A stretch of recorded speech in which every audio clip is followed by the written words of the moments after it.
Madali lang bang kitain ang pera sa laban ni Anthony Kakatsi kontra kay James Dickens? Ating pag-usapan at ating talakayin itong kanilang professional boxing statistics mga katropa. Unahin nating tingnan itong kay Anthony Kakatsi. Mayroon siyang professional boxing record na 24 wins. Mayroon siyang siyam na panalo via knockout. Isang talo lamang, wala pang draw. Lumalaban sa Super Featherweight Division. Mayroon siyang knockout ratio na 37.5%. 37 years old na sa kasalukuyan. Southpaw ang kanyang boxing stance. Mayroon siyang height na 5 foot 10 inches. 71 inches ang kanyang reach. Yung kanyang huling tatlong laban ay noong May 18, 2024, nakaharap niya itong si Joe Cordina at nakuha niya yung panalo via technical knockout sa round 8, hindi umabot sa round 12. Noong September 21, taong 2024 pa rin, nakalaban naman niya itong si Josh Warrington at nakuha niya yung panalo via unanimous decision sa round 12. At noong May 10 taong 2025, nakalaban niya si Lee Wood. Nakuha niya yung panalo via round 9 technical knockout. 12 rounds yung schedule sa laban mga katropa. So dito naman tayo sa kanya makakalaban na si James Dickens. Tingnan natin yung professional boxing record nito. 36 wins, 15 of those wins coming by way of knockout. Mayroon na siyang 5 talo, wala pang draw. 4 sa 5 talo na yan ay na knockout siya mga katropa, no? Nagkaroon ng stoppage sa kanyang talo. Parehong lumalaban sa Super Featherweight Division. Mayroon siyang knockout ratio na 41.67%. 34 years old na sa kasalukuyan itong si James Dickens. Southpaw ang kanyang boxing stance. Mayroon siyang height na 5 foot 5 inches. 63 inches ang kanyang reach. So bata ng 3 taon itong si James Dickens, no? Sa kanilang comparison sa statistics. Pagdating naman sa kanilang height ay nakakalamang si Anthony Kakatsi ng 2 inches. At dito naman sa kanilang reach, importante ito mga katropa, lamang ng 8 inches itong si Anthony Kakatsi. So napakalaking advantage nito sa reach nitong si Anthony Kakatsi. So huling 3 laban nitong si James Dickens mga katropa ay noong September 6 taong 2024, nakaharap niya itong si Eduardo Mancito. Nakuha niya yung panalo sa technical knockout sa round 7. Round 8 yung schedule ng laban. Nasundan sa February 15 taong 2025, nakaharap niya si Zelfa Barrett. Nakuha niya yung panalo via 12 round unanimous decision. Nasundan sa July 2 taong 2025 at na-upset niya itong dating undefeated na si Albert Batergaziev. Nakuha niya yung panalo. Knockout sa round 4 itong si Albert Batergaziev mga katropa, hindi umabot sa round 12. Nakatakdang magharap itong dalawa ngayong March 14. Favorite, no? Dito si Anthony Kakatsi at underdog naman itong si James Dickens. So dito titingnan natin yung kanilang power comparison. Mga katropa, pagdating dito sa pag-breakdown ko sa power comparison ay papaboran ko itong Yamado na si Anthony Kakatsi. 60% yung ibibigay ko sa kanyang power impact dito at 40% itong kay James Dickens. Although mas mataas ng bahagya, no? Bahagya lang yung lamang ni James Dickens pagdating sa box-rec knockout ratio mga katropa. Pero sa akin, sa aking sariling pag-breakdown, no? Base sa aking pag-review ng kanilang mga laban, ay dito ako papabor kay Anthony Kakatsi pagdating sa power comparison.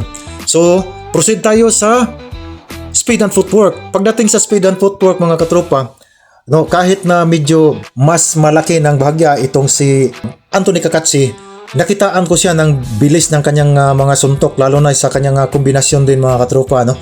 At marunong din itong gumamit ng kanyang distance, no? Marunong din siya mag-dictate ng kanyang distansya. At may mga angles, maganda rin yung boxing fundamentals nitong si Anthony Kakatsi. Ang estilo naman nitong si James Dickens ay base sa kanyang huling laban, nagpe-pressure ito mga katropa, gumagamit ito ng pick-abo style, no? Papasukin niya yung kanyang kalaban, no? Yun yung ginagawa niyang strategy, yung kanyang pamamaraan sa pakikipaglaban. At sa palagay ko, ganun pa rin yung gagawin niya dito sa paparating nilang laban ni Anthony Kakatsi. Lalo na't lamang ng 8 inches sa reach itong si Anthony Kakatsi mga katropa. 71, no? Yung kay 71 inches yung kay Anthony Kakatsi. Samantalang 63 inches lamang itong kay James Dickens, kaya disadvantage talaga to sa reach comparison dito kay James Dickens, kaya wala siyang choice dito kung hindi pasukin talaga niya para makapagbato siya ng kanyang mga opinsa. Dahil kung lalabanan niya ng tactical style, no, yung mga technical na galawan ay hindi siya uubra dito.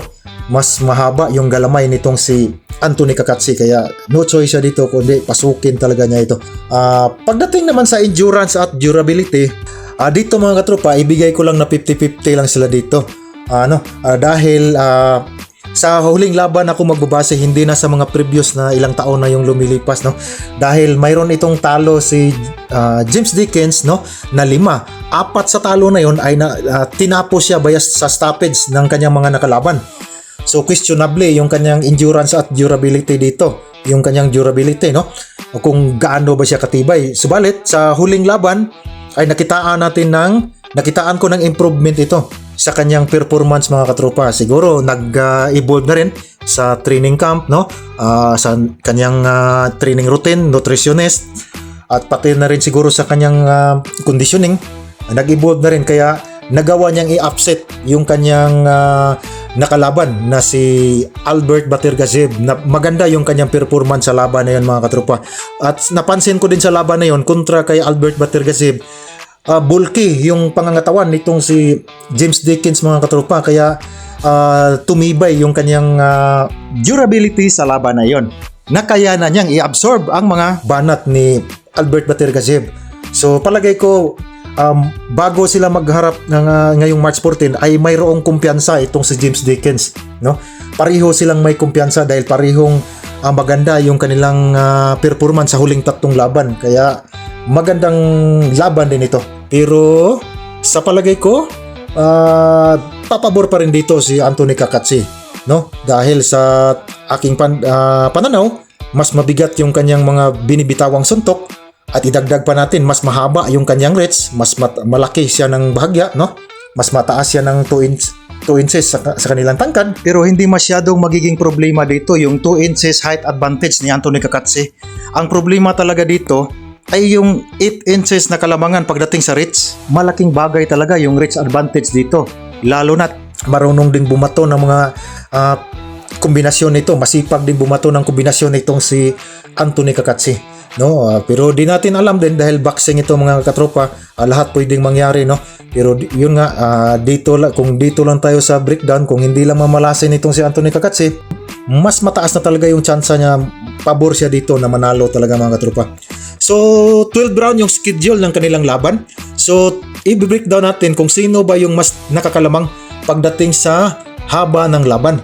So tingnan muna natin itong kay Anthony Kakatsi. Yung ilang 12 rounds na ba sa kanyang professional boxing career yung kanyang na-experience, no? So sa 12 rounds na schedule ng kanyang laban, yung kanyang na-experience dyan mga katropa ay 9 na beses. 9 na beses na siyang nagkaroon ng 12 rounds, pang 9 na itong laban na ito, no? So sa round 10, ilang 10 rounds na ba yung kanyang na-experience sa kanyang professional boxing career. So mayroon siyang 2 round 10, no, sa kanyang professional boxing career. Ngayon dito naman tayo kay James Dickens.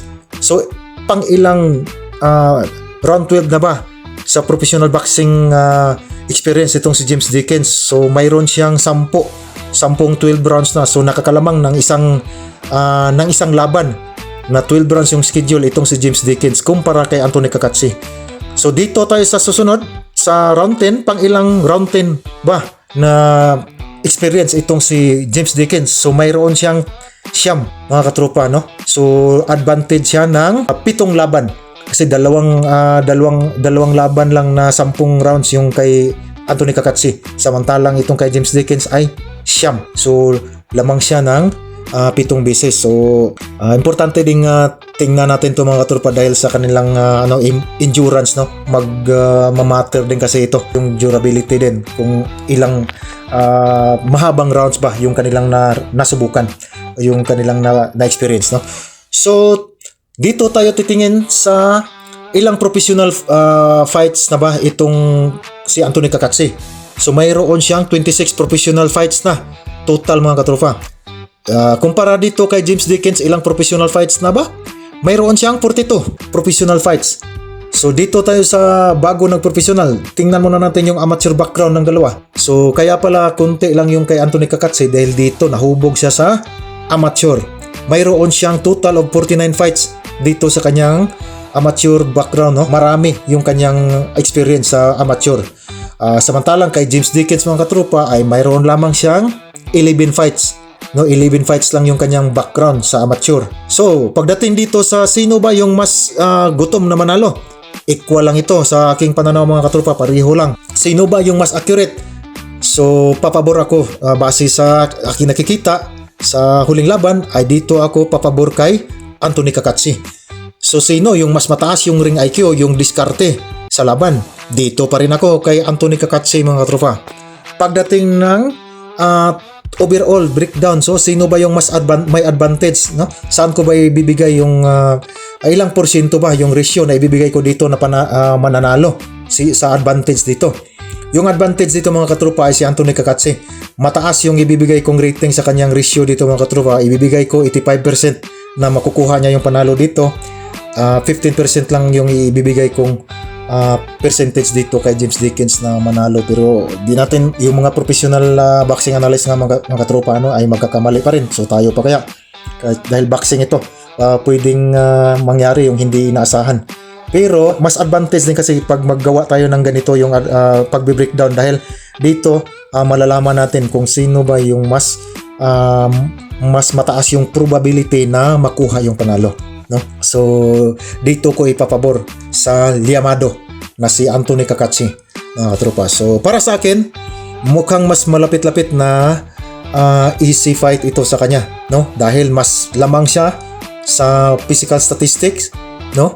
Mas lamang siya ng malaki yung advantage niya pagdating sa reach. 8 inches yung kanyang lamang, hindi na biro yan, no? Yun, final prediction ko dito, Anthony Kakatsi by late round stoppage yung nakikita ko dito mga katropa. Magandang tayaan ito dito kay habang hinihintay natin yung mga ibang malalaking laban ay lagyan muna natin to ng taya, no? Hindi lang tayo magiging greedy pagdating sa pagtaya ng ganito kung dito tayo tataya sa liyamado mga katropa dahil kunti lang yung kunti lang kasi yung makukuha nating panalo. So kunti lang din yung ibibigay natin i-compare natin sa pinapatulog lang natin yung ating pera sa GCash mga katropa. So mas magandang laro-laruin na lang natin dito, no? Titingnan natin yung sino yung advantage talaga na mas mataas yung percentage, yung probability na manalo ay dito na lang ilalagay na lang natin dito, no? Habang naghihintay tayo sa mga magandang laban ay dito muna pagulungin muna natin yung ating pantaya na dito, no? Para tumubo naman kahit papaano. So hanggang dito na lang muna mga katropa. Gusto kong marinig yung inyong mga pananaw din sa laban na ganito, kung sang-ayon ba kayo mga katropa. So paki-comment nyo na lang. Hanggang dito na lang muna. Hanggang sa muli.